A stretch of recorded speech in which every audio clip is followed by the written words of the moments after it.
اور فرار کی راہ اختیار کی، اور بدلہ و انتقام، بحالی عزا و وقار، اور واپس یہ مجد و شرف کی جو باتیں انہوں نے سوچ رکھی تھیں انہیں یکسر بھول گئے۔ ابن اسحاق کہتے ہیں کہ اللہ نے مسلمانوں پر اپنی مدد نازل کی اور ان سے اپنا وعدہ پورا کیا، چنانچہ مسلمانوں نے تلواروں سے مشرکین کی ایسی کٹائی کی کہ وہ کیمپ سے بھی پرے بھاگ گئے اور بلا شبہ ان کو شکست فاش ہوئی۔ حضرت عبداللہ بن زبیر رضی اللہ عنہ کا بیان ہے کہ ان کے والد نے فرمایا، واللہ میں نے دیکھا کہ ہند بنت عتبہ اور ان کی ساتھی عورتوں کی پنڈلیاں نظر آ رہی ہیں، وہ کپڑے اٹھائے بھاگے جا رہی ہیں، ان کی گرفتاری میں تھوڑا زیادہ کچھ بھی حائل نہیں۔ صحیح بخاری میں حضرت برا بن عازب رضی اللہ عنہ کی روایت ہے کہ جب مشرکین سے ہماری ٹکر ہوئی تو مشرکین میں بھگدڑ مچ گئی، یہاں تک کہ میں نے عورتوں کو دیکھا کہ پنڈلیوں سے کپڑے اٹھائے پہاڑ میں تیزی سے بھاگ رہی تھیں، ان کے پازیب دکھائی پڑ رہے تھے، اور اس بھگدڑ کے عالم میں مسلمان مشرکین پر تلوار چلاتے اور مال سمیٹتے ہوئے ان کا تعاقب کر رہے تھے۔ تیر اندازوں کی خوفناک غلطی۔ لیکن عین اس وقت جب کہ یہ مختصر سا اسلامی لشکر اہل مکہ کے خلاف تاریخ کے اوراق پر ایک اور شاندار فتح ثبت کر رہا تھا جو اپنی تابناکی میں جنگ بدر کی فتح سے کسی طرح کم نہ تھی، تیر اندازوں کی اکثریت نے جو ایک خوفناک غلطی کا ارتکاب کیا جس کی وجہ سے جنگ کا پانسا پلٹ گیا، مسلمان سنگین خسارے سے دوچار ہو گئے اور خود نبی کریم صلی اللہ علیہ وسلم شہادت سے بال بال بچے، اور اس کی وجہ سے مسلمانوں کی وہ ساکھ اور وہ ہیبت جاتی رہی جو جنگ بدر کے نتیجے میں انہیں حاصل ہوئی تھی۔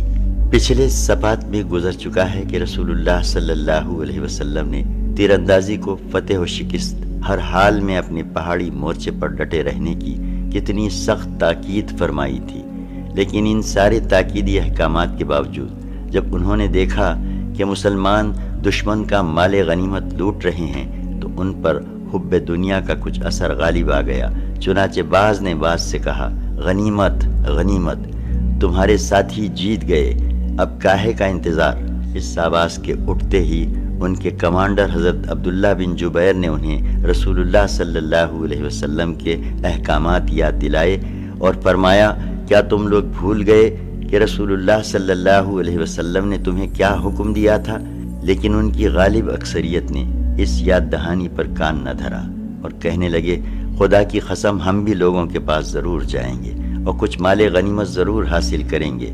اس کے بعد 40 تیر اندازوں نے اپنے مورچے چھوڑ دیے اور مال غنیمت سمیٹنے کے لیے عام لشکر میں جا شامل ہوئے۔ اس طرح مسلمانوں کی پشت خالی ہو گئی اور وہاں صرف عبداللہ بن جبیر اور ان کے 9 ساتھی باقی رہ گئے جو اس عزم کے ساتھ اپنے مورچوں میں ڈٹے رہے کہ یا تو انہیں اجازت دی جائے گی یا وہ اپنی جان آفرین کے حوالے کر دیں گے۔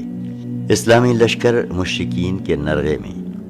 حضرت خالد بن ولید رضی اللہ عنہ جو اس سے پہلے 3 بار اس مورچے کو سر کرنے کی کوشش کر چکے تھے، اس زرین موقع سے فائدہ اٹھاتے ہوئے نہایت تیزی سے چکر کاٹ کر اسلامی لشکر کی پشت پر جا پہنچے اور چند لمحوں میں عبداللہ بن جبیر اور ان کے ساتھیوں کا صفایا کر کے مسلمانوں پر پیچھے سے ٹوٹ پڑے۔ ان کے شہ سواروں نے ایک نعرہ بلند کیا جس سے شکست خوردہ مشرکین کو اس نئی تبدیلی کا علم ہو گیا اور وہ بھی مسلمانوں پر ٹوٹ پڑے۔ ادھر قبیلے بنو حارث کی ایک عورت عمرہ بنت علقمہ نے لپک کر زمین پر پڑا ہوا مشرکین کا جھنڈا اٹھا لیا۔ پھر کیا تھا، بکھرے ہوئے مشرکین اس کے گرد سمٹنے لگے اور ایک نے دوسرے کو آواز دی جس کے نتیجے میں وہ مسلمانوں کے خلاف اکٹھا ہو گئے اور جم کر لڑائی شروع کر دی۔ اب مسلمان آگے اور پیچھے دونوں طرف سے گھیرے میں آ چکے تھے، گویا چکی کے 2 پاٹوں کے بیچ میں پڑ گئے تھے۔ رسول اللہ صلی اللہ علیہ وسلم کا پرخطر فیصلہ اور دلیرانہ اقدام۔ اس وقت رسول اللہ صلی اللہ علیہ وسلم صرف 9 صحابہ کی نفری کے ہمراہ پیچھے تشریف فرما تھے اور مسلمانوں کی مار دھاڑ اور مشرکین کے کھدیڑے جانے کا منظر دیکھ رہے تھے کہ آپ صلی اللہ علیہ وسلم کو ایک دم اچانک خالد بن ولید کے شہ سوار دکھائی پڑے۔ اس کے بعد آپ صلی اللہ علیہ وسلم کے سامنے 2 ہی راستے تھے، یا تو آپ صلی اللہ علیہ وسلم اپنے 9 رفقا سمیت تیزی سے بھاگ کر کسی محفوظ جگہ پر چلے جاتے اور اپنے لشکر کو جو اب نرغے میں آیا ہی چاہتا تھا اس کی قسمت پر چھوڑ دیتے، یا اپنی جان خطرے میں ڈال کر اپنے صحابہ کو بلاتے اور ان کی ایک معتبر تعداد اپنے پاس جمع کر کے ایک مضبوط محاذ تشکیل دیتے اور اس کے ذریعے مشرکین کا گھیرا توڑ کر اپنے لشکر کے لیے احد کی بلندی کی طرف جانے کا راستہ بناتے۔ آزمائش کے اس نازک ترین موقع پر رسول اللہ صلی اللہ علیہ وسلم کی عبقریت اور بے نظیر شجاعت نمایاں ہوئی، کیونکہ آپ صلی اللہ علیہ وسلم نے جان بچا کر بھاگنے کی بجائے اپنی جان خطرے میں ڈال کر صحابہ کرام کی جان بچانے کا فیصلہ کیا۔ چنانچہ آپ صلی اللہ علیہ وسلم نے خالد بن ولید کے شہ سواروں کو دیکھتے ہی نہایت بلند آواز سے صحابہ کرام کو پکارا، اللہ کے بندو ادھر! حالانکہ آپ صلی اللہ علیہ وسلم جانتے تھے کہ یہ آواز مسلمانوں سے پہلے مشرکین تک پہنچ جائے گی، اور یہی ہوا بھی۔ چنانچہ یہ آواز سن کر مشرکین کو معلوم ہو گیا کہ آپ صلی اللہ علیہ وسلم یہیں موجود ہیں، لہٰذا ان کا ایک دستہ مسلمانوں سے پہلے آپ صلی اللہ علیہ وسلم کے پاس پہنچ گیا، اور باقی شہ سواروں نے تیزی کے ساتھ مسلمانوں کو گھیرنا شروع کر دیا۔ اب ہم دونوں محاذ کی تفصیلات الگ الگ ذکر کر رہے ہیں۔ مسلمانوں میں انتشار۔ جب مسلمان نرغے میں آ گئے تو ایک گروہ تو ہوش کھو بیٹھا، اسے صرف اپنی جان کی پڑی تھی، چنانچہ اس نے میدان جنگ چھوڑ کر فرار کی راہ اختیار کی۔ اسے کچھ خبر نہ تھی کہ پیچھے کیا ہو رہا ہے۔ ان میں سے کچھ تو بھاگ کر مدینے میں جا گھسے اور کچھ پہاڑ کے اوپر چڑھ گئے۔ ایک اور گروہ پیچھے کی طرف پلٹا تو مشرکین کے ساتھ مخلوط ہو گیا۔ دونوں لشکر گڈ مڈ ہو گئے اور ایک کو دوسرے کا پتہ نہ چل سکا۔ اس کے نتیجے میں خود مسلمانوں کے ہاتھوں بعض مسلمان مار ڈالے گئے۔ چنانچہ صحیح بخاری میں حضرت عائشہ رضی اللہ عنہا سے مروی ہے کہ احد کے روز پہلے مشرکین کو شکست فاش ہوئی، اس کے بعد ابلیس نے آواز لگائی کہ اللہ کے بندو پیچھے۔ اس پر اگلی سب پلٹی اور پچھلی سب سے گد گئی۔ حذیفہ نے دیکھا کہ ان کے والد یمان پر حملہ ہو رہا ہے۔ وہ بولے، اللہ کے بندو میرے والد ہیں، لیکن خدا کی قسم لوگوں نے ان سے ہاتھ نہ روکا، یہاں تک کہ انہیں مار ہی ڈالا۔ حذیفہ نے کہا، اللہ آپ لوگوں کی مغفرت کرے۔ حضرت عروہ کا بیان ہے کہ بخدا حضرت حذیفہ رضی اللہ عنہ میں ہمیشہ خیر کا بقیہ رہا، یہاں تک کہ وہ اللہ سے جا ملے۔ غرض اس گروہ کی صفوں میں سخت انتشار اور بدنظمی پیدا ہو گئی تھی۔ بہت سے لوگ حیران و سرگرداں تھے، ان کی سمجھ میں نہیں آ رہا تھا کہ کدھر جائیں۔ اسی دوران ایک پکارنے والے کی پکار سنائی پڑی کہ محمد صلی اللہ علیہ وسلم قتل کر دیے گئے ہیں۔ اس سے رہا سہا ہوش بھی جاتا رہا۔ اکثر لوگوں کے حوصلے ٹوٹ گئے، بعض نے لڑائی سے ہاتھ روک لیا اور درماندہ ہو کر ہتھیار پھینک دیے۔ کچھ اور لوگوں نے سوچا کہ راس المنافقین عبداللہ بن ابی سے مل کر کہا جائے کہ وہ ابو سفیان سے ان کے لیے امان طلب کر دے۔ چند لمحے بعد ان لوگوں کے پاس سے حضرت انس بن النضر رضی اللہ عنہ کا گزر ہوا۔ دیکھا کہ ہاتھ پر ہاتھ دھرے پڑے ہیں، پوچھا کاہے کا انتظار ہے؟ جواب دیا کہ رسول اللہ صلی اللہ علیہ وسلم قتل کر دیے گئے۔ حضرت انس بن نضر نے کہا، تو اب آپ صلی اللہ علیہ وسلم کے بعد تم لوگ زندہ رہ کر کیا کرو گے؟ اٹھو اور جس چیز پر رسول اللہ صلی اللہ علیہ وسلم نے جان دی اسی پر تم بھی جان دے دو۔ اس کے بعد کہا، اے اللہ، ان لوگوں نے یعنی مسلمانوں نے جو کچھ کیا ہے اس پر میں تیرے حضور معذرت کرتا ہوں، اور ان لوگوں نے یعنی مشرکین نے جو کچھ کیا ہے اس سے برات اختیار کرتا ہوں۔ اور یہ کہہ کر آگے بڑھ گئے۔ آگے حضرت سعد بن معاذ رضی اللہ عنہ سے ملاقات ہوئی۔ انہوں نے دریافت کیا، ابو عمر کہاں جا رہے ہو؟ حضرت انس رضی اللہ عنہ نے جواب دیا، آہا، جنت کی خوشبو کا کیا کہنا، اے سعد، میں اسے احد کے پرے محسوس کر رہا ہوں۔ اس کے بعد اور آگے بڑھے اور مشرکین سے لڑتے ہوئے شہید ہو گئے۔ خاتمہ جنگ کے بعد انہیں پہچانا نہ جا سکا، حتیٰ کہ ان کی بہن نے انہیں محض انگلیوں کے پور سے پہچانا۔ ان کو نیزے، تلوار اور تیر کے 80 سے زیادہ زخم آئے تھے۔ اسی طرح ثابت بن وحدہ رضی اللہ عنہ نے اپنی قوم کو پکار کر کہا، اگر محمد صلی اللہ علیہ وسلم قتل کر دیے گئے ہیں تو اللہ تو زندہ ہے، وہ تو نہیں مر سکتا، تم اپنے دین کے لیے لڑو، اللہ تمہیں فتح و مدد دے گا۔ اس پر انصار کی ایک جماعت اٹھ پڑی اور حضرت ثابت رضی اللہ عنہ نے ان کی مدد سے خالد کے رسالے پر حملہ کر دیا اور لڑتے لڑتے حضرت خالد کے ہاتھوں نیزے سے شہید ہو گئے۔ انہی کی طرح ان کے رفقا نے بھی لڑتے لڑتے جام شہادت نوش کیا۔ ایک مہاجر صحابی ایک انصاری صحابی کے پاس سے گزرے جو خون میں لت پت تھے۔ مہاجر نے کہا، بھائی فلاں، آپ کو معلوم ہو چکا ہے کہ محمد صلی اللہ علیہ وسلم قتل کر دیے گئے؟ انصاری نے کہا، اگر محمد صلی اللہ علیہ وسلم قتل کر دیے گئے تو وہ اللہ کا دین پہنچا چکے ہیں، اب تمہارا کام ہے کہ اس دین کی حفاظت کے لیے لڑو۔ اس طرح حوصلہ افزا اور ولولہ انگیز باتوں سے اسلامی فوج کے حوصلے بحال ہو گئے اور ان کے ہوش و حواس اپنی جگہ آ گئے۔ چنانچہ اب انہوں نے ہتھیار ڈالنے یا ابن ابی سے مل کر طلب امان کی بات سوچنے کی بجائے ہتھیار اٹھا لیے اور مشرکین کے تند سیلاب سے ٹکرا کر ان کا گھیرا توڑنے اور مرکز قیادت تک راستہ بنانے کی کوشش میں مصروف ہو گئے۔ اسی دوران یہ بھی معلوم ہو گیا کہ رسول اللہ صلی اللہ علیہ وسلم کے قتل کی خبر محض جھوٹ اور گھڑنت ہے۔ اس سے ان کی قوت اور بڑھ گئی اور ان کے حوصلوں اور بلبلوں میں تازگی آ گئی۔ چنانچہ وہ ایک سخت اور خونریز جنگ کے بعد گھیرا توڑ کر نرغے سے نکلے اور ایک مضبوط مرکز کے گرد جمع ہونے میں کامیاب ہو گئے۔ اسلامی لشکر کا ایک تیسرا گروہ وہ تھا جسے صرف رسول اللہ صلی اللہ علیہ وسلم کی فکر تھی۔ یہ گروہ گھیراؤ کی کارروائی کا علم ہوتے ہی رسول اللہ صلی اللہ علیہ وسلم کی طرف پلٹا۔ ان میں سر فہرست ابو بکر صدیق، عمر بن خطاب، علی بن ابی طالب وغیرہ رضی اللہ عنہم تھے۔ یہ لوگ مقاتلین کی صف اول میں بھی سب سے آگے تھے، لیکن جب نبی صلی اللہ علیہ وسلم کے ذات گرامی کے لیے خطرہ پیدا ہوا تو آپ صلی اللہ علیہ وسلم کی حفاظت اور دفاع کرنے والوں میں بھی سب سے آگے آ گئے۔ رسول اللہ صلی اللہ علیہ وسلم کے گرد خونریز مورکا عین اس وقت جبکہ اسلامی لشکر نرغے میں آ کر مشرکین کی چکی کے دو پاٹوں کے درمیان پس رہا تھا، رسول اللہ صلی اللہ علیہ وسلم کے گردا گرد بھی خونریز مورکا آرائی جاری تھی۔ ہم بتا چکے ہیں کہ مشرکین نے گھیراؤ کی کارروائی شروع کی تو رسول اللہ صلی اللہ علیہ وسلم کے ہمراہ محض 9 آدمی تھے، اور جب آپ صلی اللہ علیہ وسلم نے مسلمانوں کو یہ کہہ کر پکارا کہ میری طرف آؤ، میں اللہ کا رسول ہوں، تو آپ صلی اللہ علیہ وسلم کی آواز مشرکین نے سن لی اور آپ صلی اللہ علیہ وسلم کو پہچان لیا، کیونکہ اس وقت وہ مسلمانوں سے بھی زیادہ آپ صلی اللہ علیہ وسلم کے قریب تھے۔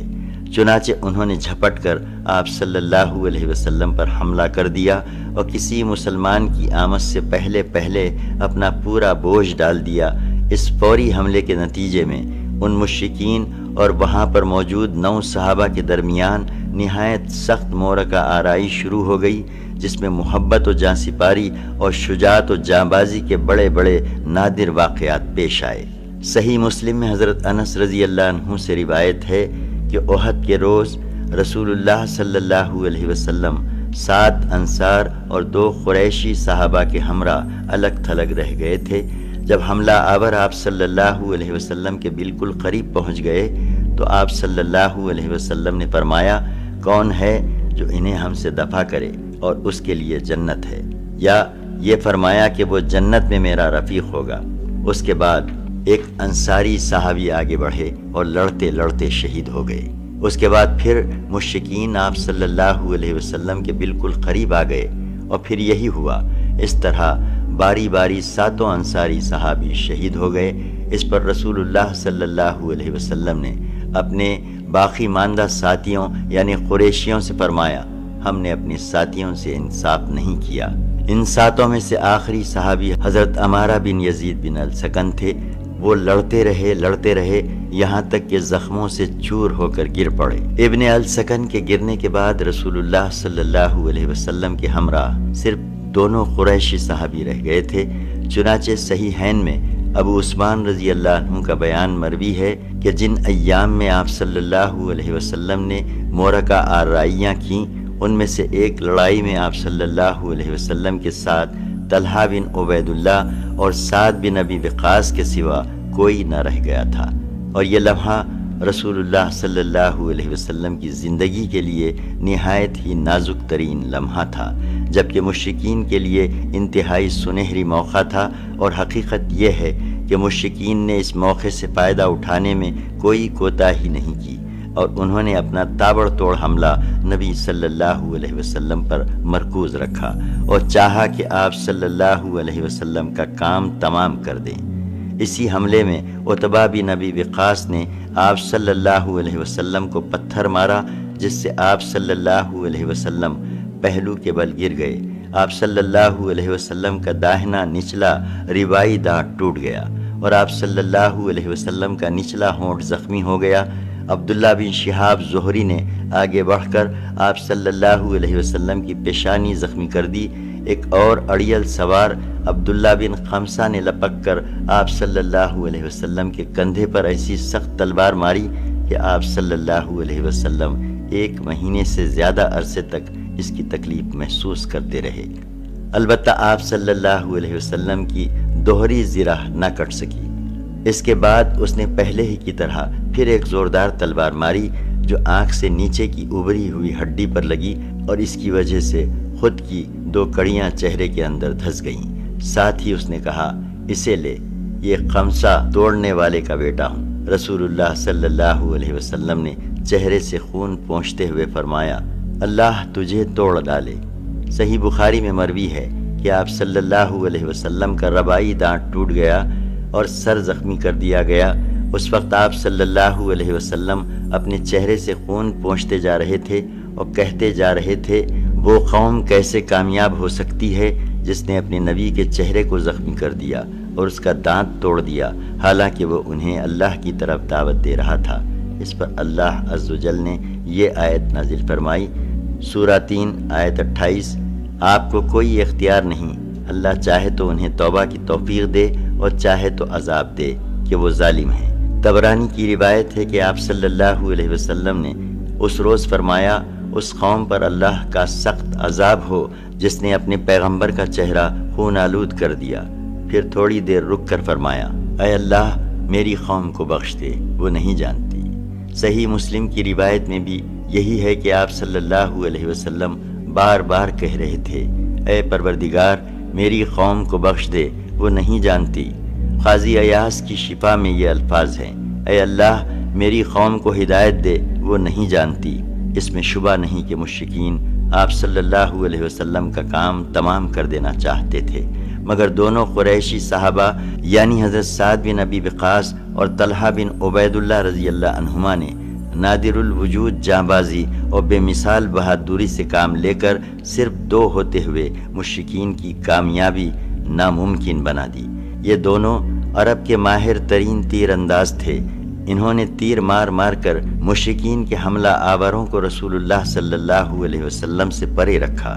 جہاں تک سعد بن ابی وقاص رضی اللہ عنہ کا تعلق ہے تو رسول اللہ صلی اللہ علیہ وسلم نے اپنے ترکش کے سارے تیر ان کے لیے بکھیر دیے اور فرمایا، چلاؤ، تم پر میرے ماں باپ فدا ہوں۔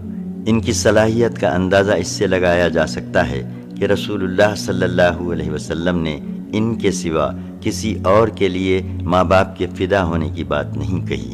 اور جہاں تک حضرت طلحہ رضی اللہ عنہ کا تعلق ہے تو ان کے کارنامے کا اندازہ نسائی کی ایک روایت سے لگایا جا سکتا ہے، جس میں حضرت جابر رضی اللہ عنہ نے رسول اللہ صلی اللہ علیہ وسلم پر مشرکین کے اس وقت کے حملے کا ذکر کیا ہے جب آپ صلی اللہ علیہ وسلم نے انصار کی ذرا جتنی نفری کے ہمراہ تشریف فرما تھے۔ حضرت جابر رضی اللہ عنہ کا بیان ہے کہ مشرکین نے رسول اللہ صلی اللہ علیہ وسلم کو جا لیا تو آپ صلی اللہ علیہ وسلم نے فرمایا، کون ہے جو ان سے نمٹے؟ حضرت طلحہ رضی اللہ عنہ نے کہا، میں۔ اس کے بعد حضرت جابر رضی اللہ عنہ نے انصار کے آگے بڑھنے اور ایک ایک کر کے شہید ہونے کی وہ تفصیل ذکر کی ہے جسے ہم صحیح مسلم کے حوالے سے بیان کر چکے ہیں۔ حضرت جابر رضی اللہ عنہ فرماتے ہیں کہ جب یہ سب شہید ہو گئے تو حضرت طلحہ رضی اللہ عنہ آگے بڑھے اور 11 آدمیوں کے برابر تنہا لڑائی کی، یہاں تک کہ ان کے ہاتھ پر تلوار کی ایک ایسی ضرب لگی جس سے ان کی انگلیاں کٹ گئیں۔ اس پر ان کے منہ سے آواز نکلی، ہس سی۔ رسول اللہ صلی اللہ علیہ وسلم نے فرمایا، اگر تم بسم اللہ کہتے تو تمہیں فرشتے اٹھا لیتے اور لوگ دیکھتے۔ حضرت جابر رضی اللہ عنہ کا بیان ہے کہ پھر اللہ نے مشرکین کو پلٹا دیا۔ اقلیل میں حاکم کی روایت ہے کہ انہیں احد کے روز 39 یا 35 زخم آئے اور ان کی بچلی اور شہادت کی انگلیاں شل ہو گئیں۔ امام بخاری نے قیس بن ابی حازم سے روایت کی ہے کہ انہوں نے کہا، میں نے حضرت طلحہ رضی اللہ عنہ کا ہاتھ دیکھا کہ وہ شل تھا۔ اس سے احد کے دن انہوں نے نبی صلی اللہ علیہ وسلم کو بچایا تھا۔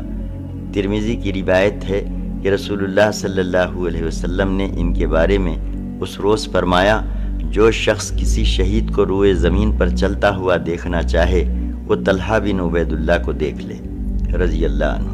اور ابو داؤد اور طیالسی نے حضرت عائشہ رضی اللہ عنہا سے روایت کی ہے کہ ابو بکر رضی اللہ عنہ جب جنگ احد کا تذکرہ فرماتے تو کہتے کہ یہ جنگ کل کی کل طلحہ رضی اللہ عنہ کے لیے تھی، یعنی اس میں نبی صلی اللہ علیہ وسلم کے تحفظ کا اصل کارنامہ انہوں نے ہی انجام دیا تھا۔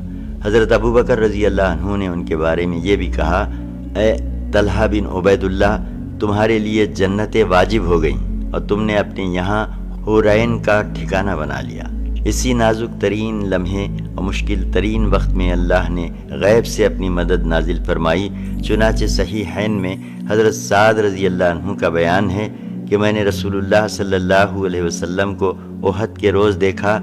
آپ صلی اللہ علیہ وسلم کے ساتھ 2 آدمی تھے، سفید کپڑے پہنے ہوئے۔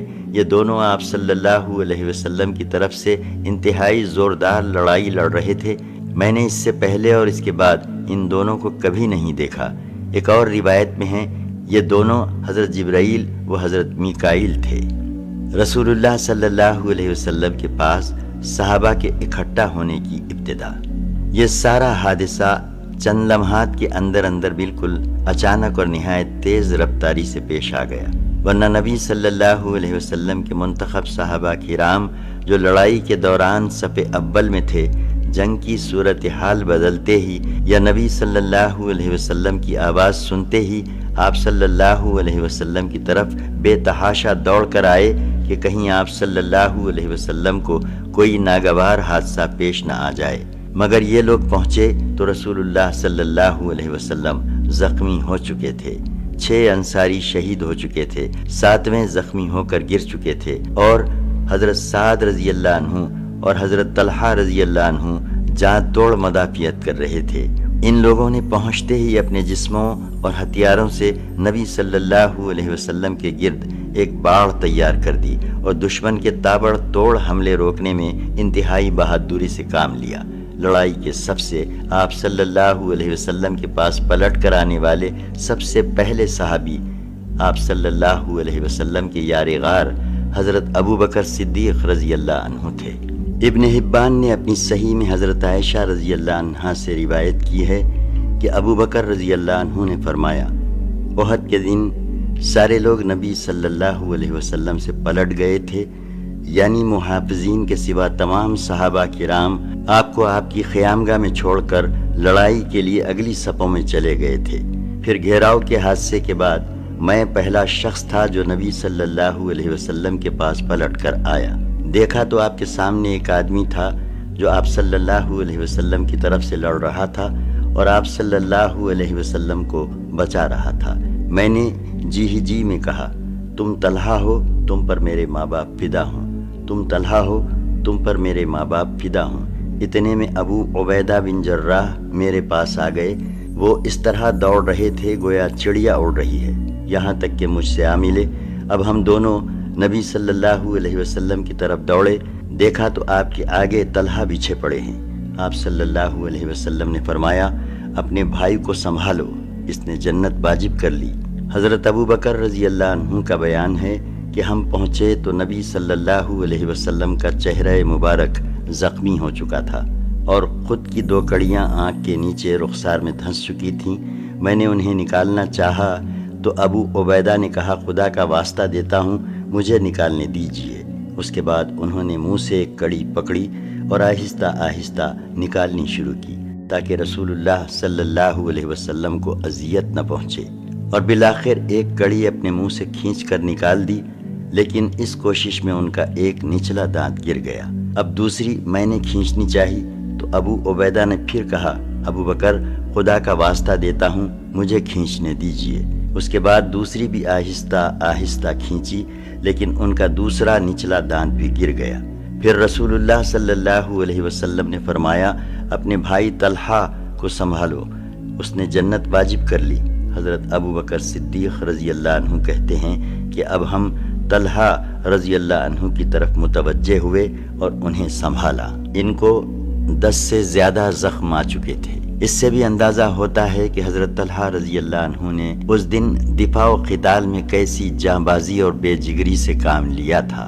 پھر انہی نازک ترین لمحات کے دوران رسول اللہ صلی اللہ علیہ وسلم کے گرد جانباز صحابہ کی ایک جماعت بھی آن پہنچی، جن کے نام یہ ہیں: 1 ابو دجانہ، 2 مصعب بن عمیر، 3 علی بن ابی طالب، 4 سہل بن حنیف، 5 مالک بن سینان ابو سعید خدری کے والد، 6 ام عمارہ نصیبہ بنت کعب مازینہ، 7 قتادہ بن نعمان، 8 عمر بن خطاب، 9 حاتب بن ابی بلتعہ، اور 10 ابو طلحہ رضی اللہ عنہم اجمعین۔ مشرکین کے دباؤ میں اضافہ۔ ادھر مشرکین کی تعداد بھی لمحہ لمحہ بڑھتی جا رہی تھی، جس کے نتیجے میں ان کے حملے سخت ہوتے جا رہے تھے اور ان کا دباؤ بڑھتا جا رہا تھا، یہاں تک کہ رسول اللہ صلی اللہ علیہ وسلم ان چند گڑھوں میں سے ایک گڑھے میں جا گرے جنہیں ابو عامر فاسق نے اسی قسم کی شرارت کے لیے کھود رکھا تھا، اور اس کے نتیجے میں آپ صلی اللہ علیہ وسلم کا گھٹنا موچ کھا گیا۔ چنانچہ حضرت علی رضی اللہ عنہ نے آپ کا ہاتھ تھاما اور طلحہ بن عبید اللہ نے، جو خود بھی زخموں سے چور تھے، آپ صلی اللہ علیہ وسلم کو آغوش میں لیا، تب آپ صلی اللہ علیہ وسلم برابر کھڑے ہو سکے۔ نافع بن جبیر کہتے ہیں، میں نے ایک مہاجر صحابی کو سنا، فرما رہے تھے، میں جنگ احد میں حاضر تھا، میں نے دیکھا کہ ہر جانب سے رسول اللہ صلی اللہ علیہ وسلم پر تیر برس رہے ہیں اور آپ صلی اللہ علیہ وسلم تیروں کے بیچ میں ہیں، لیکن سارے تیر آپ صلی اللہ علیہ وسلم سے پھیر دیے جاتے ہیں، یعنی آگے گھیرا ڈالے ہوئے صحابہ انہیں روک لیتے تھے۔ اور میں نے دیکھا کہ عبداللہ بن شہاب زہری کہہ رہا تھا، مجھے بتاؤ محمد کہاں ہے؟ اب یا تو میں رہوں گا یا وہ رہے گا، حالانکہ رسول اللہ صلی اللہ علیہ وسلم اس کے بازو میں تھے۔ آپ صلی اللہ علیہ وسلم کے ساتھ کوئی بھی نہ تھا۔ پھر وہ آپ صلی اللہ علیہ وسلم سے آگے نکل گیا۔ اس پر صفوان نے اسے ملامت کی۔ جواب میں اس نے کہا، واللہ میں نے اسے دیکھا ہی نہیں، خدا کی قسم وہ ہم سے محفوظ کر دیا گیا ہے۔ اس کے بعد ہم 4 آدمی یہ عہد و پیما کر کے نکلے کہ انہیں قتل کر دیں گے، لیکن ان تک پہنچ نہ سکے۔ نادر روزگار جانبازی۔ بہرحال اس موقع پر مسلمانوں نے ایسی نادر روزگار جانبازی اور تابناک قربانیوں سے کام لیا جس کی نظیر تاریخ میں نہیں ملتی۔ چنانچہ ابو طلحہ رضی اللہ عنہ نے اپنے آپ کو رسول اللہ صلی اللہ علیہ وسلم کے آگے سپر بنا لیا اور اپنا سینہ اوپر اٹھا لیا کرتے تھے تاکہ آپ صلی اللہ علیہ وسلم کو دشمن کے تیروں سے محفوظ رکھ سکیں۔ حضرت انس رضی اللہ عنہ کا بیان ہے کہ احد کے روز لوگ یعنی عام مسلمان شکست کھا کر رسول اللہ صلی اللہ علیہ وسلم کے پاس آنے کی بجائے ادھر ادھر بھاگ گئے اور ابو طلحہ رضی اللہ عنہ آپ صلی اللہ علیہ وسلم کے آگے اپنی ایک ڈھال لے کر سپر بن گئے۔ وہ ماہر تیر انداز تھے، بہت کھینچ کر تیر چلاتے تھے، چنانچہ اس دن 2 یا 3 کمانیں توڑ ڈالیں۔ نبی صلی اللہ علیہ وسلم کے پاس سے کوئی آدمی تیروں کا ترکش لینے گزرتا تو آپ فرماتے کہ انہیں ابو طلحہ کے لیے بکھیر دو، اور نبی صلی اللہ علیہ وسلم قوم کی طرف سر اٹھا کر دیکھتے تو ابو طلحہ کہتے، میرے ماں باپ آپ پر قربان، آپ صلی اللہ علیہ وسلم سر اٹھا کر نہ جھانکیں، آپ کو قوم کا کوئی تیر نہ لگ جائے، میرا سینہ آپ کے سینے کے آگے ہے۔ حضرت انس رضی اللہ عنہ سے یہ بھی مروی ہے کہ حضرت ابو طلحہ رضی اللہ عنہ نبی صلی اللہ علیہ وسلم سمیت ایک ہی ڈھال سے بچاؤ کر رہے تھے، اور ابو طلحہ بہت اچھے تیر انداز تھے۔ جب وہ تیر چلاتے تو نبی صلی اللہ علیہ وسلم گردن اٹھا کر دیکھتے کہ ان کا تیر کہاں گرا۔ حضرت ابو دجانہ نبی صلی اللہ علیہ وسلم کے آگے کھڑے ہو گئے اور اپنی پیٹھ کو آپ صلی اللہ علیہ وسلم کے لیے ڈھال بنا دیا۔ ان پر تیر پڑ رہے تھے لیکن وہ ہلتے نہ تھے۔ حضرت حاطب بن ابی بلتعہ نے عتبہ بن ابی وقاص کا پیچھا کیا، جس نے نبی صلی اللہ علیہ وسلم کا دندان مبارک شہید کیا تھا، اور اسے اس زور کی تلوار ماری کہ اس کا سر چھٹک گیا۔ پھر اس کے گھوڑے اور تلوار پر قبضہ کر لیا۔ حضرت سعد بن ابی وقاص رضی اللہ عنہ بہت زیادہ خواہاں تھے کہ اپنے اس بھائی عتبہ کو قتل کریں، مگر وہ کامیاب نہ ہو سکے، بلکہ یہ سعادت حضرت حاطب رضی اللہ عنہ کی قسمت میں تھی۔ حضرت سہل بن حنیف رضی اللہ عنہ بھی بڑے جانباز تیر انداز تھے۔ انہوں نے رسول اللہ صلی اللہ علیہ وسلم سے موت پر بیعت کی اور اس کے بعد مشرکین کا نہایت زور و شور سے دفاع کیا۔ رسول اللہ صلی اللہ علیہ وسلم خود بھی تیر چلا رہے تھے، چنانچہ حضرت قتادہ بن نعمان رضی اللہ عنہ کی روایت ہے کہ رسول اللہ صلی اللہ علیہ وسلم نے اپنی کمان سے اتنے تیر چلائے کہ اس کا کنارہ ٹوٹ گیا۔ پھر اس کمان کو حضرت قتادہ بن نعمان رضی اللہ عنہ نے لے لیا اور وہ انہی کے پاس رہی۔ اس روز یہ واقعہ بھی ہوا کہ حضرت قتادہ کی آنکھ چوٹ کھا کر چہرے پر ڈھلک آئی۔ نبی صلی اللہ علیہ وسلم نے اسے اپنے ہاتھ سے پپوٹے کے اندر داخل کر دیا۔ اس کے بعد ان کی دونوں آنکھوں میں یہی زیادہ خوبصورت لگتی تھی اور اسی کی بینائی زیادہ تیز تھی۔ حضرت عبد الرحمن بن عوف رضی اللہ عنہ نے لڑتے لڑتے منہ میں چوٹ کھائی، جس سے ان کا سامنے کا دانت ٹوٹ گیا اور انہیں 20 سے زیادہ زخم آئے، جن میں سے بعض زخم پاؤں میں لگے اور وہ لنگڑے ہو گئے۔ ابو سعید خدری رضی اللہ عنہ کے والد مالک بن سینان رضی اللہ عنہ نے رسول اللہ صلی اللہ علیہ وسلم کے چہرے سے خون چوس کر صاف کیا۔ آپ صلی اللہ علیہ وسلم نے فرمایا، اسے تھوک دو۔ انہوں نے کہا، واللہ اسے تو میں ہرگز نہ تھوکوں گا۔ اس کے بعد پلٹ کر لڑنے لگے۔ رسول اللہ صلی اللہ علیہ وسلم نے فرمایا، جو شخص کسی جنتی آدمی کو دیکھنا چاہتا ہو وہ انہیں دیکھے۔ اس کے بعد وہ لڑتے لڑتے شہید ہو گئے۔ ایک نادر کارنامہ خاتون صحابیہ حضرت ام عمارہ نصیبہ بنت کعب رضی اللہ عنہ نے انجام دیا۔ وہ چند مسلمانوں کے درمیان لڑتی ہوئی ابن قمصہ کے سامنے اڑ گئیں۔ ابن قمصہ نے ان کے کندھے پر ایسی تلوار ماری کہ گہرا زخم ہو گیا۔ انہوں نے بھی ابن قمصہ کو اپنی تلوار کی کئی ضربیں لگائیں، لیکن کمبخت 2 زرہیں پہنے ہوئے تھا، اس لیے بچ گیا۔ حضرت ام عمارہ رضی اللہ عنہا نے لڑتے بھیڑتے 12 زخم کھائے۔ حضرت مصعب بن عمیر رضی اللہ عنہ نے بھی انتہائی پامردی و جانبازی سے جنگ کی۔ وہ رسول اللہ صلی اللہ علیہ وسلم سے ابن قمصہ اور اس کے ساتھیوں کے پے در پے حملوں کا دفاع کر رہے تھے۔ انہی کے ہاتھ میں اسلامی لشکر کا پھریرا تھا۔ ظالموں نے ان کے داہنے ہاتھ پر اس زور کی تلوار ماری کہ ہاتھ کٹ گیا۔ اس کے بعد انہوں نے بائیں ہاتھ میں جھنڈا پکڑ لیا اور کفار کے مد مقابل ڈٹے رہے۔ بالآخر ان کا بایاں ہاتھ بھی کاٹ دیا گیا۔ اس کے بعد انہوں نے جھنڈے پر گھٹنے ٹیک کر اسے سینے اور گردن کے سہارے لہرائے رکھا اور اسی حالت میں جام شہادت نوش فرمایا۔ ان کا قاتل ابن قمصہ تھا۔ وہ سمجھ رہا تھا کہ یہ محمد ہیں، کیونکہ حضرت مصعب بن عمیر رضی اللہ عنہ آپ صلی اللہ علیہ وسلم کے ہم شکل تھے۔ چنانچہ وہ حضرت مصعب رضی اللہ عنہ کو شہید کر کے مشرکین کی طرف واپس چلا گیا اور چلا چلا کر اعلان کیا کہ محمد قتل کر دیے گئے صلی اللہ علیہ وسلم۔ نبی صلی اللہ علیہ وسلم کی شہادت کی خبر اور مورکے پر اس کا اثر۔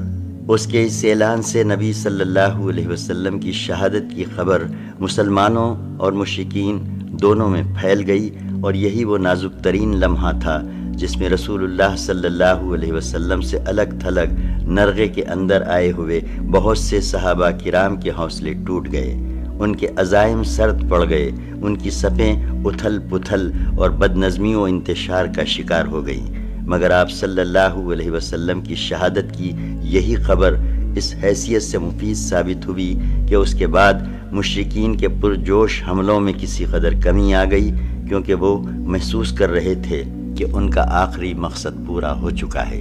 چنانچہ اب بہت سے مشرکین نے حملہ بند کر کے مسلمان شہداء کی لاشوں کا مسئلہ کرنا شروع کر دیا۔ رسول اللہ صلی اللہ علیہ وسلم کی پہم مورکہ آرائی اور حالات پر قابو۔ حضرت مصعب رضی اللہ عنہ کی شہادت کے بعد رسول اللہ صلی اللہ علیہ وسلم نے جھنڈا حضرت علی بن ابی طالب رضی اللہ عنہ کو دیا۔ انہوں نے جم کر لڑائی کی۔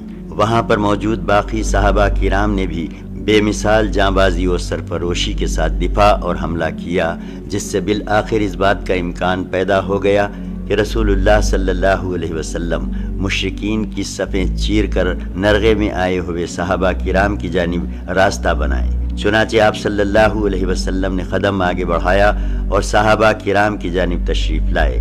سب سے پہلے حضرت کعب بن مالک رضی اللہ عنہ نے آپ صلی اللہ علیہ وسلم کو پہچانا، خوشی سے چیخ پڑے، مسلمانوں خوش ہو جاؤ، یہ ہیں رسول اللہ صلی اللہ علیہ وسلم۔ آپ صلی اللہ علیہ وسلم نے اشارہ فرمایا کہ خاموش رہو، تاکہ مشرکین کو آپ صلی اللہ علیہ وسلم کی موجودگی اور مقام موجودگی کا پتہ نہ لگ سکے، مگر ان کی آواز مسلمانوں کے کان تک پہنچ چکی تھی۔ چنانچہ مسلمان آپ کی پناہ میں آنا شروع ہو گئے اور رفتہ رفتہ تقریباً 30 صحابہ کرام جمع ہو گئے۔ جب اتنی تعداد جمع ہو گئی تو رسول اللہ صلی اللہ علیہ وسلم نے پہاڑ کی گھاٹی یعنی کیمپ کی طرف ہٹنا شروع کیا، مگر چونکہ اس واپسی کے معنی یہ تھے کہ مشرکین نے مسلمانوں کو نرغے میں لینے کی جو کارروائی کی تھی وہ بے نتیجہ رہ جائے، اس لیے مشرکین نے اس واپسی کو ناکام بنانے کے لیے اپنے تابڑ توڑ حملے جاری رکھے، مگر آپ صلی اللہ علیہ وسلم نے ان حملہ آوروں کا ہجوم چیر کر راستہ بنا ہی لیا اور شیران اسلام کی شجاعت و شہزوری کے سامنے ان کی ایک نہ چلی۔ اسی اثنا میں مشرکین کا ایک اڑیل شہ سوار عثمان بن عبداللہ بن مغیرہ یہ کہتے ہوئے رسول اللہ صلی اللہ علیہ وسلم کی جانب بڑھا کہ یا تو میں رہوں گا یا وہ رہے گا۔ ادھر رسول اللہ صلی اللہ علیہ وسلم بھی دو ہاتھ کرنے کے لیے ٹھہر گئے، مگر مقابلے کی نوبت نہ آئی، کیونکہ اس کا گھوڑا ایک گڑھے میں گر گیا اور اتنے میں حارث بن سما نے اس کے پاس پہنچ کر اسے للکارا اور اس کے پاؤں پر اس زور کی تلوار ماری کہ وہیں بٹھا دیا۔ پھر اس کا کام تمام کر کے اس کا ہتھیار لے لیا اور رسول اللہ صلی اللہ علیہ وسلم کی خدمت میں آ گئے، مگر اتنے میں مکی فوج کے ایک دوسرے سوار عبداللہ بن جابر نے پلٹ کر حارث بن سما پر حملہ کر دیا اور ان کے کندھے پر تلوار مار کر زخمی کر دیا، مگر مسلمانوں نے لپک کر انہیں اٹھا لیا اور ادھر خطرات سے کھیلنے والے مرد مجاہد حضرت ابو دجانہ رضی اللہ عنہ، جنہوں نے آج سرخ پٹی باندھ رکھی تھی، عبداللہ بن جابر پر ٹوٹ پڑے اور اسے ایسی تلوار ماری کہ اس کا سر اڑ گیا۔ کرشمہ قدرت دیکھیے کہ اسی خوریز مار دھاڑ کے دوران مسلمانوں کو نیند کی جھپکیاں بھی آ رہی تھیں، اور جیسا کہ قرآن نے بتلایا ہے یہ اللہ کی طرف سے امن و طمانینت تھی۔ ابو طلحہ کا بیان ہے کہ میں بھی ان لوگوں میں تھا جن پر احد کے روز نیند چھا رہی تھی، یہاں تک کہ میرے ہاتھ سے کئی بار تلوار گر گئی۔ حالت یہ تھی کہ وہ گرتی تھی اور میں پکڑتا تھا، پھر گرتی تھی اور پھر پکڑتا تھا۔ خلاصہ یہ کہ اس طرح کی جاں بازی و جاں سپاری کے ساتھ یہ دستہ منظم طور سے پیچھے ہٹتا ہوا پہاڑ کی گھاٹی میں واقع کیمپ تک جا پہنچا اور بقیہ لشکر کے لیے بھی اس محفوظ مقام تک پہنچنے کا راستہ بنا دیا۔ چنانچہ باقی ماندہ لشکر بھی اب آپ صلی اللہ علیہ وسلم کے پاس آ گیا اور حضرت خالد کی فوجی عبقریت رسول اللہ صلی اللہ علیہ وسلم کی فوجی عبقریت کے سامنے ناکام ہو گئی۔ ابی بن خلف کا قتل۔ ابن اسحاق کا بیان ہے کہ جب رسول اللہ صلی اللہ علیہ وسلم گھاٹی میں تشریف لا چکے تو ابی بن خلف یہ کہتا ہوا آیا کہ محمد کہاں ہیں، یا تو میں رہوں گا یا وہ رہے گا۔ صحابہ نے کہا یا رسول اللہ صلی اللہ علیہ وسلم، ہم میں سے کوئی اس پر حملہ کرے۔ رسول اللہ صلی اللہ علیہ وسلم نے فرمایا اسے آنے دو۔ جب قریب آیا تو رسول اللہ صلی اللہ علیہ وسلم نے حارث بن سما سے ایک چھوٹا سا نیزہ لیا اور لینے کے بعد جھٹکا دیا تو اس طرح لوگ ادھر ادھر اڑ گئے، جیسے اونٹ اپنے بدن کو جھٹکا دیتا ہے تو مکھیاں اڑ جاتی ہیں۔ اس کے بعد آپ صلی اللہ علیہ وسلم اس کے مد مقابل پہنچے۔ اس کی خود اور زرہ کے درمیان حلق کے پاس تھوڑی سی جگہ کھلی دکھائی پڑی۔ آپ صلی اللہ علیہ وسلم نے اسی پر ٹکا کر ایسا نیزہ مارا کہ وہ گھوڑے سے کئی بار لڑک گیا۔ جب قریش کے پاس گیا، درآں حالانکہ گردن میں کوئی بڑی خراش نہ تھی، البتہ خون بند تھا اور بہتا نہ تھا، تو کہنے لگا مجھے واللہ محمد صلی اللہ علیہ وسلم نے قتل کر دیا۔ لوگوں نے کہا خدا کی قسم تمہارا دل چلا گیا ہے، ورنہ تمہیں واللہ کوئی خاص چوٹ نہیں ہے۔ اس نے کہا وہ مکے میں مجھ سے کہہ چکا تھا کہ میں تمہیں قتل کروں گا، اس لیے خدا کی قسم اگر وہ مجھ پر تھوک دیتا تو بھی میری جان چلی جاتی۔ بالآخر اللہ کا یہ دشمن مکہ واپس ہوتے ہوئے مقام صرف پہنچ کر مر گیا۔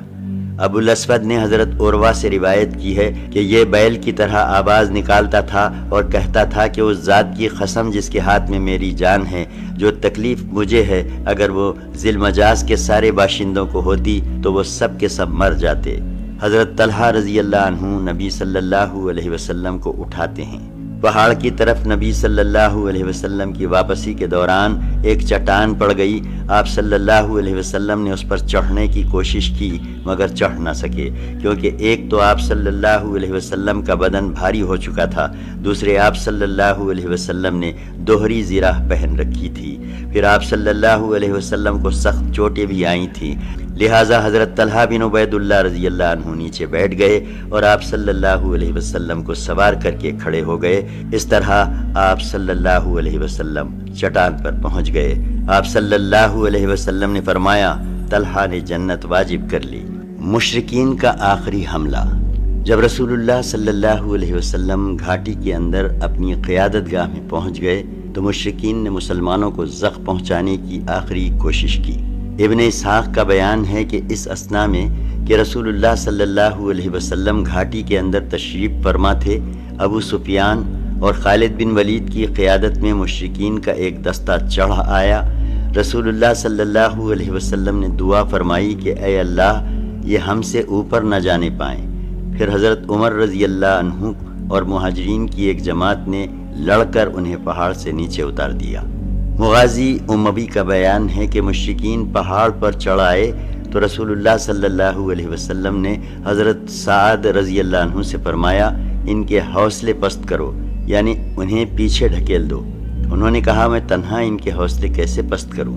اس پر آپ صلی اللہ علیہ وسلم نے 3 بار یہی بات دہرائی۔ بالآخر حضرت سعد رضی اللہ عنہ نے اپنے ترکش سے ایک تیر نکالا اور ایک شخص کو مارا تو وہیں ڈھیر ہو گیا۔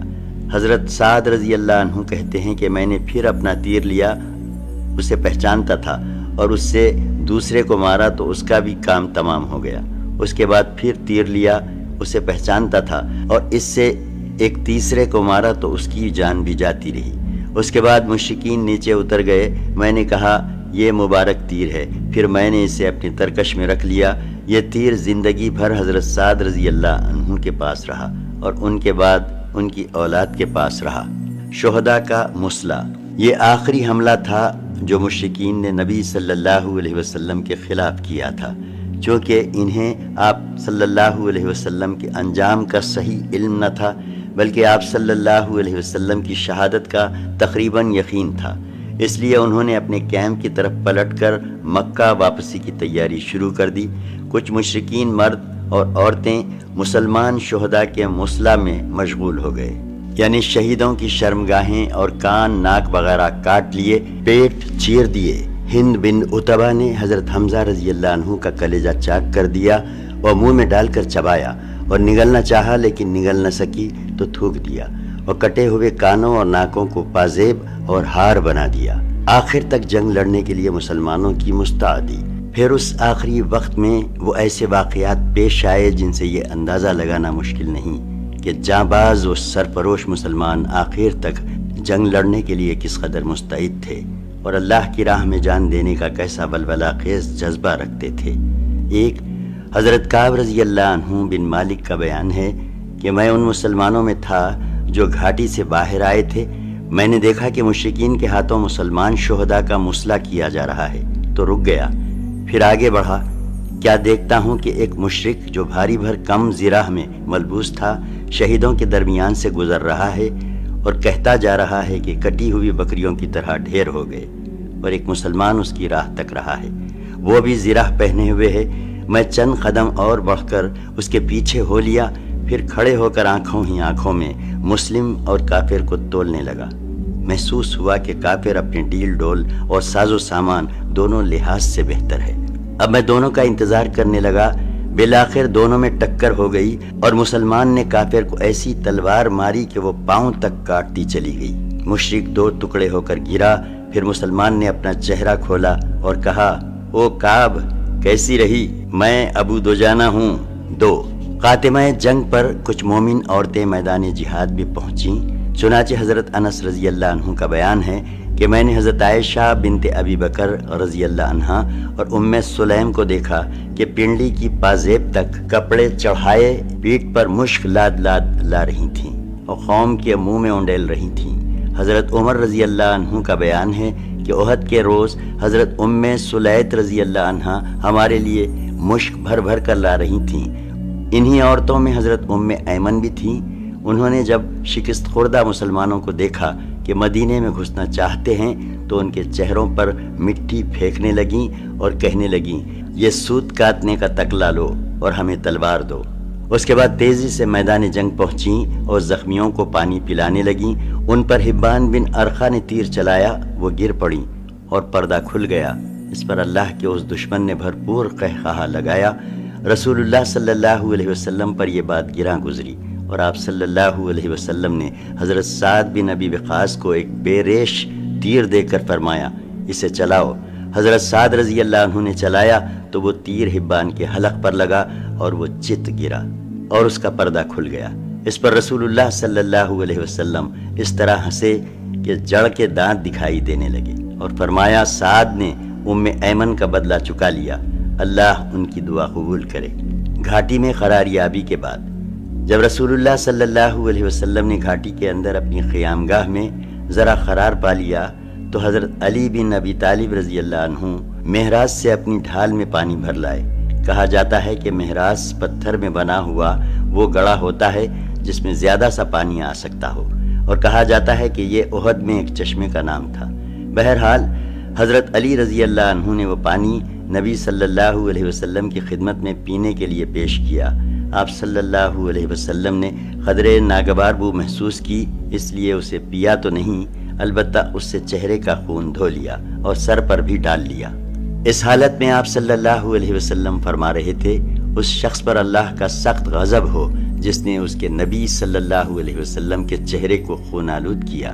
حضرت سہل رضی اللہ عنہ فرماتے ہیں، مجھے معلوم ہے کہ رسول اللہ صلی اللہ علیہ وسلم کا زخم کس نے دھویا، پانی کس نے بہایا اور علاج کس چیز سے کیا گیا۔ آپ کی لخت جگر حضرت فاطمہ رضی اللہ عنہا آپ صلی اللہ علیہ وسلم کا زخم دھو رہی تھیں اور حضرت علی رضی اللہ عنہ ڈھال سے پانی بہا رہے تھے۔ جب حضرت فاطمہ رضی اللہ عنہا نے دیکھا کہ پانی کے سبب خون بڑھتا ہی جا رہا ہے تو چٹائی کا ایک ٹکڑا لیا اور اسے جلا کر چپکا دیا، جس سے خون رک گیا۔ ادھر حضرت محمد بن مسلمہ رضی اللہ عنہ شیریں اور خوش ذائقہ پانی لائے، نبی صلی اللہ علیہ وسلم نے نوش فرمایا اور دعائے خیر دی۔ زخم کے اثر سے نبی صلی اللہ علیہ وسلم نے ظہر کی نماز بیٹھے بیٹھے پڑھی اور صحابہ کرام نے بھی آپ صلی اللہ علیہ وسلم کے پیچھے بیٹھ ہی کر نماز ادا کی۔ ابو سفیان کی شماتت اور حضرت عمر رضی اللہ عنہ سے دو باتیں۔ مشرکین نے واپسی کی تیاری مکمل کر لی تو ابو سفیان جبل احد پر نمودار ہوا اور بآواز بلند بولا، کیا تم میں محمد ہیں؟ لوگوں نے کوئی جواب نہ دیا۔ اس نے پھر کہا، کیا تم میں ابو قحافہ کے بیٹے ابو بکر ہیں؟ لوگوں نے کوئی جواب نہ دیا۔ اس نے پھر سوال کیا، کیا تم میں عمر بن خطاب ہیں؟ لوگوں نے اب کی مرتبہ بھی جواب نہ دیا، کیونکہ نبی صلی اللہ علیہ وسلم نے صحابہ کرام کو اس کا جواب دینے سے منع فرما دیا تھا۔ ابو سفیان نے ان تینوں کے سوا کسی اور کے بارے میں نہ پوچھا، کیونکہ اسے اس کی قوم کو معلوم تھا کہ اسلام کا قیام انہی تینوں کے ذریعے ہے۔ بہرحال جب کوئی جواب نہ ملا تو اس نے کہا، چلو ان تینوں سے فرصت ہوئی۔ یہ سن کر حضرت عمر رضی اللہ عنہ بے قابو ہو گئے اور بولے، وہ اللہ کے دشمن جن کا تو نے نام لیا ہے وہ سب زندہ ہیں، اور ابھی اللہ نے تیری رسوائی کا سامان باقی رکھا ہے۔ اس کے بعد ابو سفیان نے کہا، تمہارے مقتولین کا مسئلہ ہوا ہے، لیکن میں نے نہ اس کا حکم دیا تھا اور نہ اس کا برا ہی منایا ہے۔ پھر نعرہ لگایا، اولو حبل، حبل بلند ہو۔ نبی صلی اللہ علیہ وسلم نے فرمایا، تم لوگ جواب کیوں نہیں دیتے؟ صحابہ نے عرض کیا، کیا جواب دیں؟ آپ صلی اللہ علیہ وسلم نے فرمایا، کہو اللہ اعلیٰ اور برتر ہے۔ پھر ابو سفیان نے نعرہ لگایا، ہمارے لیے عزا ہے اور تمہارے لیے عزا نہیں۔ نبی صلی اللہ علیہ وسلم نے فرمایا، جواب کیوں نہیں دیتے؟ صحابہ نے دریافت کیا، کیا جواب دیں؟ آپ صلی اللہ علیہ وسلم نے فرمایا، کہو اللہ ہمارا مولا ہے اور تمہارا کوئی مولا نہیں۔ اس کے بعد ابو سفیان نے کہا، کتنا اچھا کارنامہ رہا، آج کا دن جنگ بدر کے دن کا بدلہ ہے اور لڑائی ڈول ہے۔ حضرت عمر رضی اللہ عنہ نے جواب میں کہا، برابر نہیں، ہمارے مقتولین جنت میں ہیں اور تمہارے مقتولین جہنم میں۔ اس کے بعد ابو سفیان نے کہا، عمر میرے قریب آؤ۔ رسول اللہ صلی اللہ علیہ وسلم نے فرمایا، جاؤ دیکھو کیا کہتا ہے۔ وہ قریب آئے تو ابو سفیان نے کہا، عمر میں خدا کا واسطہ دے کر پوچھتا ہوں، کیا ہم نے محمد کو قتل کر دیا ہے؟ حضرت عمر رضی اللہ عنہ نے کہا، واللہ نہیں، بلکہ اس وقت وہ تمہاری باتیں سن رہے ہیں۔ ابو سفیان نے کہا، تم میرے نزدیک ابن خمسہ سے زیادہ سچے اور راست باز ہو۔ بدر میں ایک اور جنگ لڑنے کا عہد و پیما۔ ابن اسحاق کا بیان ہے کہ ابو سفیان اور اس کے رفقا واپس ہونے لگے تو ابو سفیان نے کہا، آئندہ سال بدر میں پھر لڑنے کا وعدہ ہے۔ رسول اللہ صلی اللہ علیہ وسلم نے ایک صحابی سے فرمایا، کہہ دو ٹھیک ہے، اب یہ بات ہمارے اور تمہارے درمیان طے رہی۔ مشرکین کے موقف کی تحقیق۔ اس کے بعد رسول اللہ صلی اللہ علیہ وسلم نے حضرت علی بن ابی طالب رضی اللہ عنہ کو روانہ کیا اور فرمایا، قوم یعنی مشرکین کے پیچھے پیچھے جاؤ اور دیکھو وہ کیا کر رہے ہیں اور ان کا ارادہ کیا ہے۔ اگر انہوں نے گھوڑے پہلو میں رکھے ہوں اور اونٹوں پر سوار ہوں تو ان کا ارادہ مکہ کا ہے، اور اگر گھوڑوں پر سوار ہوں اور اونٹ ہانک کر لے جائیں تو مدینے کا ارادہ ہے۔ پھر فرمایا، اس ذات کی قسم جس کے ہاتھ میں میری جان ہے، اگر انہوں نے مدینے کا ارادہ کیا تو میں مدینے جا کر ان سے دو ہاتھ کروں گا۔ حضرت علی رضی اللہ عنہ کا بیان ہے کہ اس کے بعد میں ان کے پیچھے نکلا تو دیکھا کہ انہوں نے گھوڑے پہلو میں کر رکھے ہیں اور اونٹوں پر سوار ہیں اور مکے کا رخ ہے۔ شہیدوں اور زخمیوں کی خبر گیری۔ قریش کی واپسی کے بعد مسلمان اپنے شہیدوں اور زخمیوں کی کھوج خبر لینے کے لیے فارغ ہو گئے۔ حضرت زید بن ثابت رضی اللہ عنہ کا بیان ہے کہ احد کے روز رسول اللہ صلی اللہ علیہ وسلم نے مجھے بھیجا کہ میں سعد بن الربی کو تلاش کروں، اور فرمایا کہ اگر وہ دکھائی پڑ جائیں تو انہیں میرا سلام کہنا، اور یہ کہنا کہ رسول اللہ صلی اللہ علیہ وسلم دریافت کر رہے ہیں کہ تم اپنے آپ کو کیسا پا رہے ہو۔ حضرت زید رضی اللہ عنہ کہتے ہیں کہ میں مقتولین کے درمیان چکر لگاتے ہوئے ان کے پاس پہنچا تو ان کی آخری سانس آ جا رہی تھی۔ انہیں نیزے، تلوار اور تیر کے 70 سے زیادہ زخم آئے تھے۔ میں نے کہا، اے سعد، اللہ کے رسول صلی اللہ علیہ وسلم آپ کو سلام کہتے ہیں اور دریافت فرما رہے ہیں کہ مجھے بتاؤ اپنے آپ کو کیسا پا رہے ہو۔ انہوں نے کہا، رسول اللہ صلی اللہ علیہ وسلم کو سلام، آپ سے عرض کرو کہ یا رسول اللہ صلی اللہ علیہ وسلم، جنت کی خوشبو پا رہا ہوں، اور میری قوم انصار سے کہو کہ اگر تم میں سے ایک آنکھ بھی ہلتی رہی اور دشمن رسول اللہ صلی اللہ علیہ وسلم تک پہنچ گیا تو تمہارے لیے اللہ کے نزدیک کوئی عذر نہ ہوگا، اور اسی وقت ان کی روح پرواز کر گئی۔ لوگوں نے زخمیوں میں اسیرم کو بھی پایا، جن کا نام عمر بن ثابت تھا۔ ان میں تھوڑی سی رمق باقی تھی۔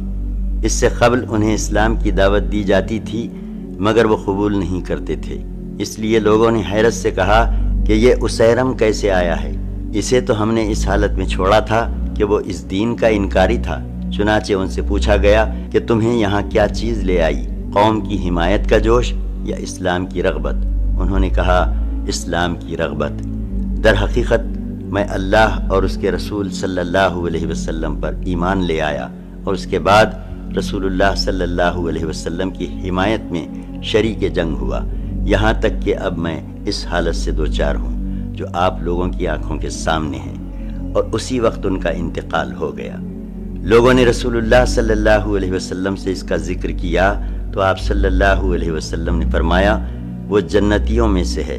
ابو ہریرہ رضی اللہ عنہ کہتے ہیں کہ حالانکہ اس نے اللہ کے لیے ایک وقت کی بھی نماز نہیں پڑھی تھی، کیونکہ اسلام لانے کے بعد ابھی کسی نماز کا وقت آیا ہی نہ تھا کہ شہید ہو گئے۔ انہی زخمیوں میں غزمان بھی ملا۔ اس نے اس جنگ میں خوب داد شجاعت دی تھی اور تنہا 7 یا 8 مشرکین کو تیغ کیا تھا۔ وہ جب ملا تو زخموں سے چور تھا۔ لوگ اسے اٹھا کر بنو ظفر کے محلے میں لے گئے اور مسلمانوں نے خوشخبری سنائی۔ کہنے لگا واللہ میری جنگ تو محض اپنی قوم کے ناموس کے لیے تھی، اور اگر یہ بات نہ ہوتی تو میں لڑائی ہی نہ کرتا۔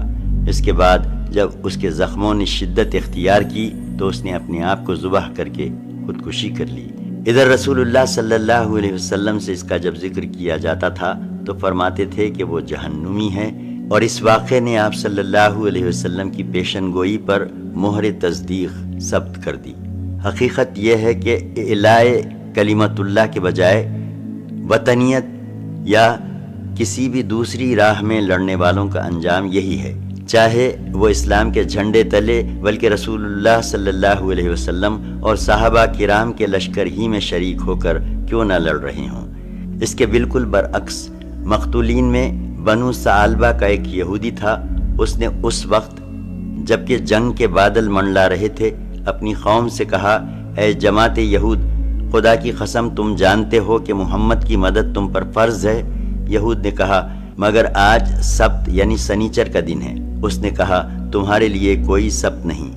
پھر اس نے اپنی تلوار لی، ساز و سامان اٹھایا اور بولا اگر میں مارا جاؤں تو میرا مال محمد کے لیے ہے، وہ اس میں جو چاہیں گے کریں گے۔ اس کے بعد میدان جنگ میں گیا اور لڑتے بھیڑتے مارا گیا۔ رسول اللہ صلی اللہ علیہ وسلم نے فرمایا مقیریق بہترین یہودی تھا۔ اس موقع پر رسول اللہ صلی اللہ علیہ وسلم نے خود بھی شہداء کا معائنہ فرمایا اور فرمایا کہ میں ان لوگوں کے حق میں گواہ رہوں گا۔ حقیقت یہ ہے کہ جو شخص اللہ کی راہ میں زخمی کیا جاتا ہے اسے اللہ قیامت کے روز اس حالت میں اٹھائے گا کہ اس کے زخم سے خون بہہ رہا ہوگا، رنگ تو خون ہی کا ہوگا لیکن خوشبو مشک کی خوشبو ہوگی۔ کچھ صحابہ کرام رضی اللہ عنہم نے اپنے شہداء کو مدینہ منتقل کر لیا تھا۔ آپ صلی اللہ علیہ وسلم نے انہیں حکم دیا کہ اپنے شہیدوں کو واپس لا کر ان کی شہادت گاہوں میں دفن کریں، نیز شہداء کے ہتھیار اور پوستین کے لباس اتار لیے جائیں، پھر انہیں غسل دیے بغیر جس حالت میں ہوں اسی حالت میں دفن کر دیا جائے۔ آپ صلی اللہ علیہ وسلم 2 3 شہیدوں کو ایک ہی قبر میں دفن فرما رہے تھے اور 2 آدمیوں کو ایک ہی کپڑے میں اکٹھا لپیٹ دیتے تھے اور دریافت فرماتے تھے کہ ان میں سے کس کو قرآن زیادہ یاد ہے۔ لوگ جس کی طرف اشارہ کرتے اسے لحد میں آگے کرتے اور فرماتے کہ میں قیامت کے روز ان لوگوں کے بارے میں گواہی دوں گا۔ عبداللہ بن عمرو بن حرام اور عمرو بن جموح ایک ہی قبر میں دفن کیے گئے کیونکہ ان دونوں میں دوستی تھی۔ حضرت حنظلہ کی لاش غائب تھی۔ تلاش کے بعد ایک جگہ اس حالت میں ملی کہ زمین سے اوپر تھی اور اس سے پانی ٹپک رہا تھا۔ رسول اللہ صلی اللہ علیہ وسلم نے صحابہ کرام رضی اللہ عنہم کو بتلایا کہ فرشتے انہیں غسل دے رہے ہیں۔ پھر فرمایا ان کی بیوی سے پوچھو کیا معاملہ ہے۔ ان کی بیوی سے دریافت کیا گیا تو انہوں نے واقعہ بتلایا۔ یہیں سے حضرت حنظلہ کا نام غسیل الملائکہ یعنی فرشتوں کے غسل دیے ہوئے پڑ گیا۔ رسول اللہ صلی اللہ علیہ وسلم نے اپنے چچا حضرت حمزہ کا حال دیکھا تو سخت غمگین ہوئے۔ آپ کی پھوپھو حضرت صفیہ رضی اللہ عنہا تشریف لائیں۔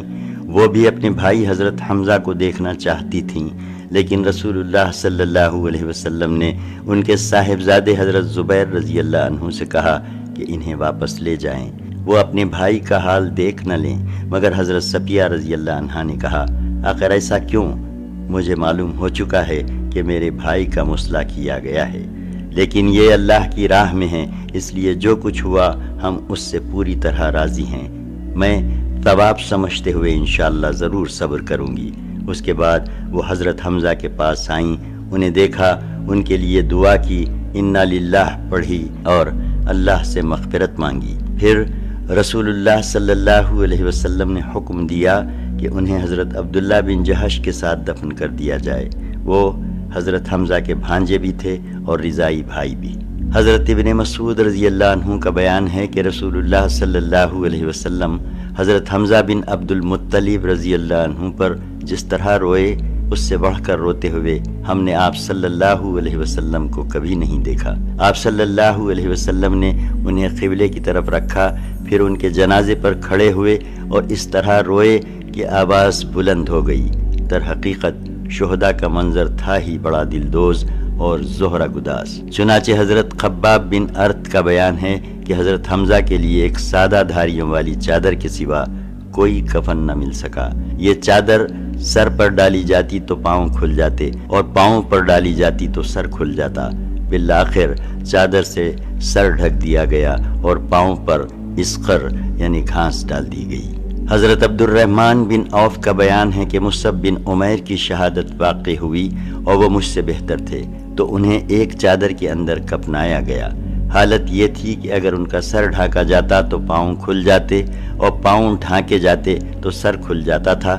ان کی یہی کیفیت حضرت خباب نے بھی بیان کی ہے اور اتنا مزید اضافہ فرمایا ہے کہ اس کیفیت کو دیکھ کر نبی صلی اللہ علیہ وسلم نے ہم سے فرمایا کہ چادر سے ان کا سر ڈھانک دو اور پاؤں پر اسقر گھاس ڈال دو۔ رسول اللہ صلی اللہ علیہ وسلم اللہ عز و جل کی حمد و ثنا کرتے اور اس سے دعا فرماتے ہیں۔ امام احمد کی روایت ہے کہ احد کے روز جب مشرکین واپس چلے گئے تو رسول اللہ صلی اللہ علیہ وسلم نے صحابہ کرام رضی اللہ عنہم سے فرمایا، برابر ہو جاؤ، ذرا میں اپنے رب عز و جل کی ثنا کروں۔ اس حکم پر صحابہ کرام رضی اللہ عنہم نے آپ صلی اللہ علیہ وسلم کے پیچھے صفیں باندھ لیں اور آپ صلی اللہ علیہ وسلم نے فرمایا، اے اللہ تیرے ہی لیے ساری حمد ہے۔ اے اللہ جس چیز کو تو کشادہ کر دے اسے کوئی تنگ نہیں کر سکتا، اور جس چیز کو تو تنگ کر دے اسے کوئی کشادہ نہیں کر سکتا۔ جس شخص کو تو گمراہ کر دے اسے کوئی ہدایت نہیں دے سکتا، اور جس شخص کو تو ہدایت دے دے اسے کوئی گمراہ نہیں کر سکتا۔ جس چیز کو تو روک دے اسے کوئی دے نہیں سکتا، اور جو چیز تو دے دے اسے کوئی روک نہیں سکتا۔ جس چیز کو تو دور کر دے اسے کوئی قریب نہیں کر سکتا، اور جس چیز کو تو قریب کر دے اسے کوئی دور نہیں کر سکتا۔ اے اللہ ہمارے اوپر اپنی برکتیں، رحمتیں اور فضل و رزق پھیلا دے۔ اے اللہ میں تجھ سے برقرار رہنے والی نعمت کا سوال کرتا ہوں جو نہ ٹلے اور نہ ختم ہو۔ اے اللہ میں تجھ سے فقر کے دن مدد کا اور خوف کے دن امن کا سوال کرتا ہوں۔ اے اللہ جو کچھ تو نے ہمیں دیا ہے اس کے شر سے، اور جو کچھ نہیں دیا ہے اس کے بھی شر سے تیری پناہ چاہتا ہوں۔ اے اللہ ہمارے نزدیک ایمان کو محبوب کر دے اور اسے ہمارے دلوں میں خوشنما بنا دے، اور کفر، فسق اور نافرمانی کو ناگوار بنا دے اور ہمیں ہدایت یافتہ لوگوں میں کر دے۔ اے اللہ ہمیں مسلمان رکھتے ہوئے وفات دے اور مسلمان ہی رکھتے ہوئے زندہ رکھ، اور رسوائی اور فتنے سے دوچار کیے بغیر صالحین میں شامل فرما۔ اے اللہ تو ان کافروں کو مار اور ان پر سختی اور عذاب کر جو تیرے پیغمبروں کو جھٹلاتے اور تیری راہ سے روکتے ہیں۔ اے اللہ ان کافروں کو بھی مار جنہیں کتاب دی گئی۔ یا الہ الحق۔